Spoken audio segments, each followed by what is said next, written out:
الحمد لله نحمده ونستعينه ونستغفره ونؤمن به ونتوكل عليه ونعوذ بالله من شرور أنفسنا ومن سيئات أعمالنا. من يهده الله فلا مضل له ومن يضلله فلا هادي له، ونشهد أن لا إله إلا الله وحده لا شريك له، ونشهد أن سيدنا وسندنا وشفيعنا وحبيبنا ومولانا محمدا عبده ورسوله صلى الله تعالى عليه وسلم. قال الله عز وجل في القرآن المجيد: أعوذ بالله من الشيطان الرجيم، بسم الله الرحمن الرحيم. كل نفس ذائقة الموت ثم إلينا ترجعون. قال النبي صلى الله عليه وسلم: الدنيا سجن المؤمن وجنة الكافر، أو كما قال عليه الصلاة والسلام. صدق الله العظيم وصدق رسوله النبي الكريم، ونحن على ذلك لمن الشاهدين والشاكرين والحمد لله رب العالمين. محترم بزرگوں اور دوستو، اللہ رب العزت کا احسان ہے کہ اس نے ہمیں اور آپ کو جمعے کی مناسبت سے یہاں جمع فرمایا اور کچھ کہنے اور سننے کی توفیق عطا فرمائی. ابھی میں نے آپ حضرات کے سامنے قرآن مقدس کی بہت ہی مختصر ایک آیت اور نبی پاک صلی اللہ علیہ وآلہ وسلم کا فرمان مبارک پڑھا ہے. انہی دونوں کی روشنی میں انشاءاللہ آپ حضرات کے سامنے کچھ باتیں عرض کرنی ہیں. اللہ تبارک و تعالی نے فرمایا: کل نفس ذائقۃ الموت ثم الینا ترجعون، کہ ہر جاندار کو موت کا مزہ چکھنا ہے، ہر ذی روح کو مرنا ہے اور اس دنیا سے جانا ہے. ہر جاندار اس دنیا سے جائے گا اور اس کو اللہ تبارک و تعالی کی طرف لوٹ کر جانا ہے. انسان اس دنیا میں آیا ہی ہے اس دنیا میں جانے کے لیے. انسان کو جو زندگی اللہ رب العزت نے عطا فرمائی ہے وہ زندگی فانی ہے، وہ زندگی ختم ہونے والی ہے. اور یہ زندگی کیوں عطا کی ہے اللہ رب العزت نے؟ ایک مقصد کے تحت. وما خلقت الجن والانس الا لیعبدون، کہ ہم نے انسان اور جنات کو محض عبادت کے لیے پیدا کیا ہے. عبادت صرف نماز نہیں ہے. ہم یہ سمجھتے ہیں کہ اللہ رب العزت نے انسانوں کو جناتوں کو عبادت کے لیے پیدا کیا ہے تو ہمارے ذہنوں میں صرف نماز آتی ہے. نماز بھی عبادت ہے اور سب سے اہم عبادت ہے کہ اللہ نے ہمیں عبادت کے لیے پیدا کیا ہے تو عبادت نماز بھی پڑھنی ہے. اور جو ہم کاروبار کرتے ہیں اس کاروبار کو صاف ستھرا رکھنا ہے، یہ بھی عبادت ہے. اگر ہم کھانا کھاتے ہیں تو کھانا سنت کے مطابق ہے تو یہ بھی عبادت ہے. اگر ہم لباس پہنتے ہیں وہ لباس سنت کے مطابق ہے تو یہ بھی عبادت ہے. زندگی کا ایک ایک کام، ہر شعبہ جس میں ہم کام کر رہے ہوں، اگر وہ اللہ کے احکام اور رسول اللہ صلی اللہ علیہ وسلم کے طریقے کے مطابق ہے تو یہ عبادت ہے. تو اللہ رب العزت نے کیا فرمایا؟ وما خلقت الجن والانس الا لیعبدون، کہ ہم نے انسانوں کو جناتوں کو محض عبادت کے لیے پیدا کیا ہے. اب عبادت یہ ہر چیز میں ہونا چاہیے. لباس میں بھی عبادت ہونا چاہیے، شادی بیاہ میں بھی عبادت ہونا چاہیے، اگر کسی کا انتقال ہو جائے تو اس میں بھی عبادت ہونا چاہیے. ہمارے لباس میں بھی عبادت ہونا چاہیے. ہمارے چہرے سے بھی معلوم ہونا چاہیے کہ یہ نبی کی سنت کا شیدائی جا رہا ہے، یہ نبی کا امتی جا رہا ہے. تو صرف اور صرف نماز عبادت نہیں ہے، بلکہ نماز تو اہم عبادت ہے ہی. زندگی کا ہر موڑ، زندگی کا ہر شعبہ، زندگی کا لمحہ لمحہ یہ عبادت ہم بنا لیں. اس کو اللہ تبارک و تعالی نے فرمایا ہے کہ وما خلقت الجن والانس الا لیعبدون، کہ ہم نے انسانوں کو جناتوں کو محض اپنی عبادت کے لیے پیدا کیا ہے. تو اللہ رب العزت نے انسان کو اس دنیا کے اندر بھیجا ہے آزمائش کے لیے، امتحان کے لیے. یہ دیکھیں کون اس امتحان میں پاس ہو کر آئے گا، کون اس امتحان میں اور اس آزمائش میں کامیاب ہوگا. اس لیے اللہ تبارک و تعالیٰ نے اس دنیا کے اندر بھیجا ہے. اور انسان کی زندگی تو فانی ہے، عارضی ہے، اس کو نہیں پتا ہے کہ کب اس دنیا سے چلا جائے. اس لیے ہر وقت انسان کو موت کی تیاری کرتے رہنا ہے. جو اگلا جہان ہے، اس دنیا کو چھوڑ کر اگلی دنیا میں پہنچنا ہے، وہاں کی تیاری ہمیں کرنا ہے. وہاں کی تیاری کے لیے اللہ رب العزت نے ہمیں اس دنیا کے اندر بھیجا ہے. انسان کی زندگی کیا ہے؟ ہوا میں رکھے ہوئے ایک چراغ کی طرح ہے. جس طریقے سے ہوا میں ایک چراغ رکھا ہوا، بس ہلکے سی ہوا کی ضرورت ہے کہ وہ چراغ بجھ جائے. اسی طرح انسان ایک پل میں اس جہان سے اس جہان میں پہنچ جاتا ہے. جس طرح رونے والے کی آنکھوں پر ایک آنسو ہوتا ہے، وہ پلک جھپکتے ہی مٹی میں مل جاتا ہے، اسی طرح انسان کا بھی حال ہے. پلک جھپکتے ہی انسان اس جہان سے اگلے جہان میں پہنچ جاتا ہے. اسی لیے اللہ کے رسول صلی اللہ علیہ وسلم نے ارشاد فرمایا کہ عقل مند وہ ہے جو موت سے پہلے موت کی تیاری کر لے. صحابہ رضی اللہ عنہم اجمعین نے نبی اکرم صلی اللہ علیہ وآلہ وسلم سے پوچھا: من اکیس الناس واحرم الناس، کہ سب سے زیادہ عقل مند کون ہے، ہوشیار کون ہے؟ تو نبی اکرم صلی اللہ علیہ وسلم نے فرمایا: اکثرهم ذکرا للموت، وہ جو موت کو سب سے زیادہ یاد کرنے والا ہو.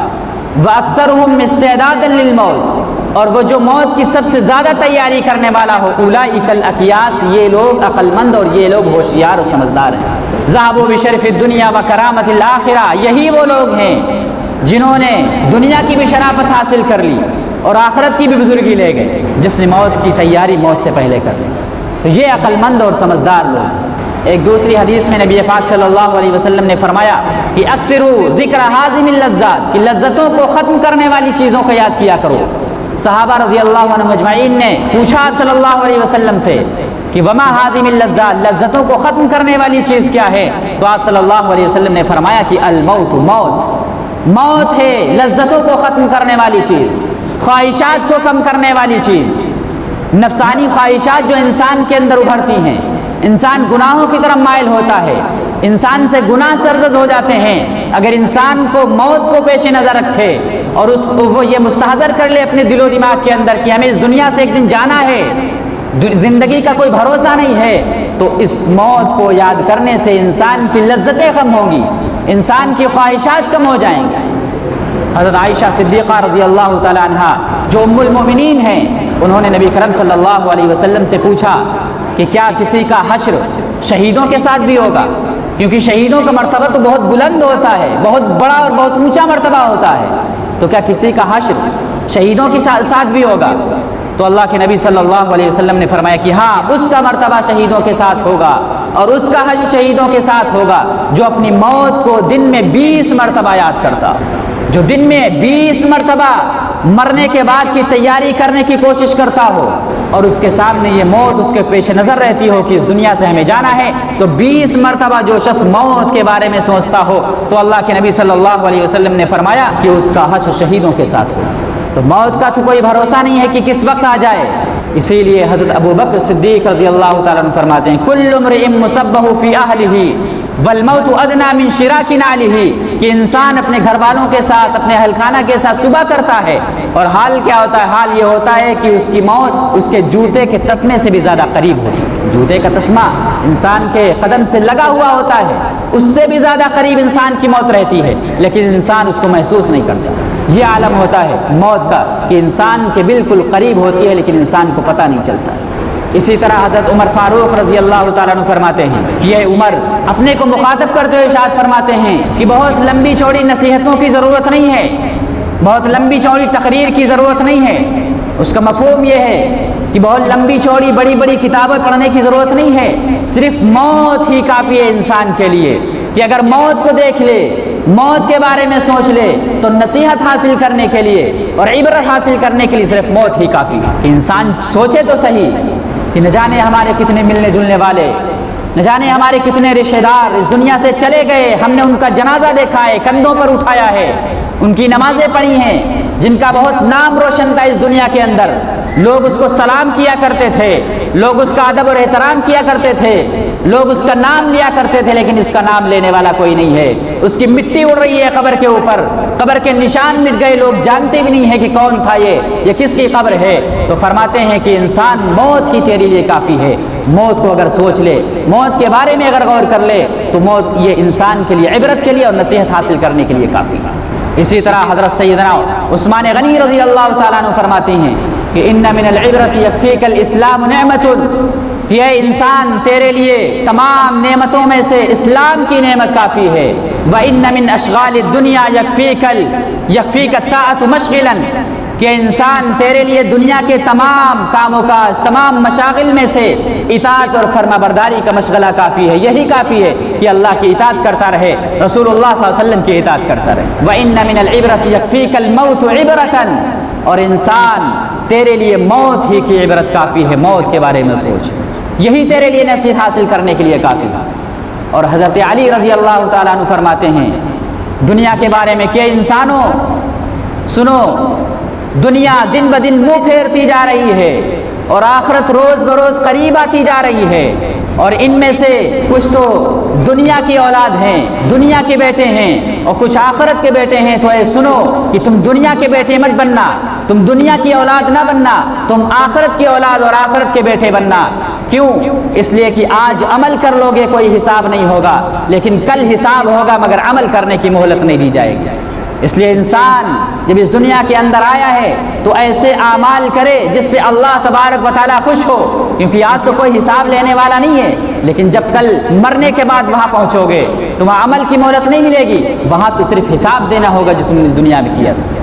تو انسان کی موت کا کوئی بھروسہ نہیں ہے کہ انسان ایک پل میں یہ اس جہان سے اگلے جہان کو پہنچ جائے، اس لیے ہر وقت انسان کو موت کی تیاری میں لگے رہنا چاہیے، موت کی تیاری کرتے رہنا چاہیے، اللہ کے احکام پر چلنا چاہیے اور رسول اللہ صلی اللہ علیہ وآلہ وسلم کے طریقوں پر اس کو چلنا چاہیے۔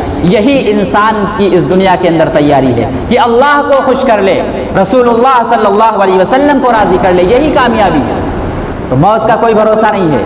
حضرت سلیمان علیہ السلام بیٹھے ہوئے تھے، تشریف فرما تھے، ایک شخص بھی ان کے پاس بیٹھا ہوا تھا، اتنے میں ایک شخص آیا اور سلیمان علیہ السلام کے پاس بیٹھ گیا، اور وہ آنے والا شخص اس شخص کو بہت غور سے دیکھ رہا تھا، آنکھیں جمائے ہوئے دیکھ رہا تھا۔ اس شخص کو ڈر محسوس ہوا کہ یہ مجھے کیوں دیکھ رہا ہے، چنانچہ وہ شخص چلا گیا۔ یعنی وہ جو آنے والا شخص تھا وہ ملک الموت تھا، جس کو اسرائیل علیہ السلام کہا جاتا ہے۔ جب وہ اسرائیل علیہ السلام چلے گئے تو اس شخص نے، پاس بیٹھے ہوئے شخص نے سلیمان علیہ السلام سے عرض کیا کہ اللہ کے نبی یہ آنے والا شخص کون تھا؟ تو سلیمان علیہ السلام نے فرمایا کہ یہ آنے والا شخص ملک الموت تھا، یہ اسرائیل علیہ السلام تھے۔ تو یہ شخص گھبرایا کہ کہیں ہماری موت تو، ہماری جان نکالنے تو نہیں آیا ہے، روح قبض کرنے تو نہیں آیا ہے۔ چنانچہ اس شخص نے سلیمان علیہ السلام سے کہا کہ اللہ تبارک و تعالیٰ نے آپ کو اتنی طاقت دی ہے، آپ کو معجزہ دیا ہے کہ آپ کے قبضے میں ہوا اللہ تبارک و تعالیٰ نے دی ہے، یا آپ ہوا کو حکم دیں تو وہ ہوا بھی آپ کے تابع ہے۔ تو آپ سے گزارش ہے، آپ سے درخواست ہے کہ آپ ہمیں ہندوستان کے کسی جزیرے میں چھوڑ دیں تاکہ میں وہاں پہنچ جاؤں، مجھے بہت گھبراہٹ ہو رہی ہے۔ سلیمان علیہ السلام نے، یہ واقعہ احیاء العلوم میں لکھا ہوا ہے۔ تو سلیمان علیہ السلام نے اس ہوا کو حکم دیا اور کہا کہ اس شخص کو ہندوستان کے فلاں جزیرے میں چھوڑ دو جائے۔ چنانچہ اس شخص کو ہوا نے ہندوستان کے فلاں جزیرے میں چھوڑ دیا۔ جب وہ وہاں پہنچا تو اس کی وہاں روح قبض ہو گئی۔ اسرائیل علیہ السلام پہنچ چکے تھے، وہاں اس کی روح قبض کر لی۔ جب دوسرا دن ہوا، دوسرے دن جب وہ ملک الموت سلیمان علیہ السلام کے پاس آیا تو سلیمان علیہ السلام نے ملک الموت سے کہا کہ تم اتنی غور سے لوگوں کو کیوں دیکھتے ہو؟ لوگ تو ڈر جاتے ہیں، گھبرا جاتے ہیں، اس کو تم اتنی غور سے کیوں دیکھ رہے تھے؟ ملک الموت نے کہا کہ اللہ کی طرف سے یہ حکم آیا تھا کہ شخص کی روح قبض کرنا ہے، لیکن مجھے تو تعجب ہوا کہ اس کو روح تو ہندوستان میں قبض کرنا ہے فلاں جزیرے کے اندر، اور یہ آپ کے پاس بیٹھا ہوا ہے، تو یہ کیسے ہوگا؟ چنانچہ میں اپنے مقررہ وقت پر جب وہاں پہنچا تو مجھ سے پہلے یہ شخص وہاں پہنچ چکا تھا۔ تو کہنے کا مطلب یہ ہے کہ انسان کی جو موت ہے کب آئے گی اور کہاں آئے گی کسی کو نہیں پتا ہے۔ انسان کی جب جہاں موت واقع ہونا ہوتی ہے تو اللہ تبارک و تعالیٰ انسان کو وہاں پہلے پہنچا دیتا ہے۔ امام مالک رحمۃ اللہ علیہ بہت بڑے امام، مدینے کے امام، 17 سال تک مدینۃ المنورہ میں درس حدیث دیا ہے۔ انہوں نے ایک مرتبہ نبی صلی اللہ علیہ وسلم کا دیدار کیا، خواب میں نبی اکرم صلی اللہ علیہ وسلم آئے تو انہوں نے نبی صلی اللہ علیہ وسلم سے دریافت کیا کہ یہ بتائیے کہ موت کب آئے گی؟ تو نبی اکرم صلی اللہ علیہ وآلہ وسلم نے 5 انگلیوں کا اشارہ کر دیا۔ امام مالک رحمۃ اللہ علیہ سمجھ نہ سکے کہ 5 انگلیوں کے اشارہ کرنے کا کیا مطلب ہے، 5 دن مراد ہیں، 5 دن مراد ہیں، یا 5 مہینے مراد ہیں، یا 5 سال مراد ہیں، کیا اس سے مراد ہے وہ نہیں سمجھ سکے۔ چنانچہ اسی زمانے میں ایک مشہور تابعی ہیں علامہ ابن سیرین رحمۃ اللہ علیہ، جو خواب کی تعبیرات بتایا کرتے تھے۔ جب ان کو اس بات کا علم ہوا، خواب انہوں نے سنا، تو انہوں نے فرمایا کہ اس سے مراد سورہ لقمان کی وہ 5 آیات ہیں جس میں اللہ تبارک و تعالیٰ نے یہ فرمایا ہے کہ 5 چیزوں کا علم اللہ تبارک و تعالیٰ نے کسی کو نہیں دیا۔ ان اللہ عنده علم الساعة وينزل الغيث ويعلم ما في الارحام وما تدري نفس ماذا تكسب غدا وما تدري نفس بأي ارض تموت ان اللہ علیم خبیر۔ کہ اللہ تبارک و تعالیٰ نے 5 چیزوں کا علم کسی کو نہیں دیا ہے، قیامت کب آئے گی کسی کو نہیں معلوم، یہ علم صرف اور صرف اللہ تبارک و تعالیٰ کو، اور بارش کب ہوگی کس وقت ہوگی کسی کو نہیں معلوم ہے۔ ہم دیکھتے ہیں کہ موسم بنتا ہے، بارش ہونے والی ہے، لیکن پھر دیکھتے ہیں کہ بارش نہیں ہوئی، ہم دعا ہی کرتے رہ جاتے ہیں کہ بارش ہو جائے، لیکن پھر بارش نہیں ہوتی ہے، اور بسا اوقات ایسا ہوتا ہے کہ بارش اچانک ہونے لگتی ہے۔ تو اللہ تبارک و تعالیٰ کے علم میں ہے، اور اللہ تبارک و تعالیٰ ہی جانتا ہے کہ قیامت کب آئے گی اور بارش کس وقت ہوگی۔ اور تیسری بات جو اللہ تبارک و تعالیٰ نے جس کا علم کسی کو نہیں دیا ہے، فرمایا کہ ماں کے پیٹ سے بچہ پیدا ہوگا کہ بچی پیدا ہوگی۔ اس کا علم اللہ تبارک و تعالیٰ نے کسی کو نہیں دیا ہے۔ آج تو ترقی کا زمانہ آ گیا، لوگ مشینوں سے معلوم کر لیتے ہیں، تو یہ وہاں کی بات نہیں ہے، بلکہ اللہ تبارک و تعالیٰ کا علم تو شروع ہی سے ہوتا ہے، جب انسان تصور بھی نہیں کر سکتا ہے کہ بچہ پیدا ہوگا کہ بچی پیدا ہوگا۔ اللہ تبارک و تعالیٰ اس وقت سے بھی جانتا ہے کہ ماں کے پیٹ سے بچی پیدا ہونے والی ہے یا بچہ پیدا ہونے والا ہے۔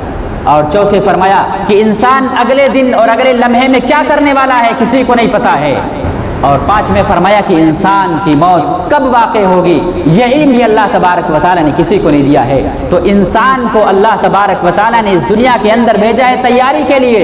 انسان کو نہیں پتا ہے کہ اس کی موت کہاں آئے گی، اس کی موت کب آئے گی، اور جب نہیں پتا ہے تو ہر لمحہ، ہر سیکنڈ اور ہر وقت انسان کو موت کے بعد والی زندگی کے لیے تیار رہنے کی ضرورت ہے۔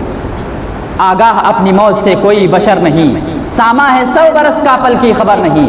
انسان کو نہیں پتا ہے کہ موت کب آئے گی، وہ نہیں آگاہ ہے کہ موت کہاں آئے گی، لیکن ہماری پلاننگ اور ہمارے منصوبے تو 100 سال کا ہم سامان جمع کر کے رکھ لیں۔ یہ ہے کہ انسان 100 سال کا سامان بھی جمع کر کے رکھ لیتا ہے کہ ہم اس طریقے سے زندگی گزارنے والے ہیں، لیکن اگر دیکھا جائے اور غور کیا جائے تو اس کے ایک لمحے کے بارے میں پتہ رہی ہے کہ اس کی موت کب واقع ہو جائے گی۔ جب موت آتی ہے تو نہ ایک سیکنڈ پہلے آتی ہے اور نہ ایک سیکنڈ بعد میں آتی ہے، وقت مقررہ پر انسان اس دنیا سے اگلے جہان میں پہنچ جاتا ہے، اور لوگ کہتے ہی رہ جاتے ہیں کہ ابھی تو اچھا خاصا تھا، بیمار بھی نہیں تھا، لیکن نہ جانے کیا ہوا کہ اچانک خبر آ گئی کہ فلاں کا انتقال ہو گیا ہے۔